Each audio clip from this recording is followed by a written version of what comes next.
জেৰিফা হ'ল এতিয়া মৌচুমী ভূঞা। জেৰিফাৰ 12 বছৰীয়া প্ৰেমৰ সম্পৰ্কই পূৰ্ণতা পালে। মুছলমান ধৰ্ম ত্যাগ কৰি বিয়াত বহিল হিন্দু যুৱকৰ সৈতে। 13-14 বছৰৰ সম্পৰ্কত আছে বুলি জানিছিলোঁ আৰু আজি তেওঁলোকৰ শেষত গৈ যুগ্ম জীৱন আৰম্ভ কৰিছে। তাৰ বাবে আমাৰ আশীৰ্বাদ থাকিল। নিজৰ ধৰ্ম ত্যাগ কৰি হিন্দু যুৱকৰ সৈতে যুগ্ম জীৱনৰ পাতনি মেলিলে জেৰিফাই। ইছলাম ধৰ্মৰ যুৱতীগৰাকীয়ে সনাতন ধৰ্ম গ্ৰহণ কৰি বিবাহ পাশত আবদ্ধ হয়। মোৰ নামটো আগতে আছিলে জেৰিফা আৰু এতিয়া বৰ্তমান মৌচুমী ভূঞা।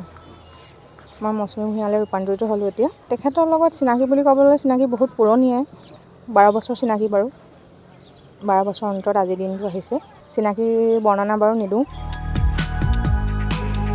শিৱসাগৰৰ শিৱদৌলত সম্পূৰ্ণ হ'ল ব্যতিক্ৰমী বিবাহখন। প্ৰথমতে আপোনালোক সকলোলৈ ধন্যবাদ। মোৰ নাম দেৱজ্যোতি ভূঞা। মই কমাৰ শদিয়াৰ আপোনাৰ দেৱেন ভূঞাৰ সৰু পুত্ৰ আৰু মোৰ এই ধৰ্মপত্নী। প্ৰথম তেওঁ নিজৰ আপোনাৰ ধৰ্ম সলনি কৰি জাতি সলনি কৰি সম্পূৰ্ণৰূপে সনাতন ধৰ্ম গ্ৰহণ কৰি মোৰ লগত আজি বিবাহ পাশত আবদ্ধ হৈছে। তেওঁৰ নাম আগতে আছিলে আপোনাৰ জেৰিফা। এতিয়া বৰ্তমান তেওঁ আমাৰ সনাতন ধৰ্মৰ মতে মৌচুমী ভূঞা নাম গ্ৰহণ কৰিছে। বিশেষ একো নকওঁ, বিশেষটো কি ক'ম, আজি এটা মোৰতো সৌভাগ্যৰ দিন। কাৰণ বিশেষকৈ মই প্ৰথম ধন্যবাদ জনাম আমাৰ নিপাদাক।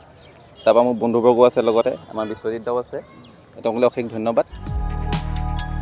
চিৰযুগমীয়া হৈ থাকক তেওঁলোকৰ এই মধুৰ সম্পৰ্ক। দুয়োখন ঘৰে আঁকোৱালি লওক দুয়োকে। শুভেচ্ছা থাকিল দৰা কইনালৈ। শিৱসাগৰৰ পৰা সঞ্জয় পাৰিকৰ ৰিপৰ্ট, টাইম 8।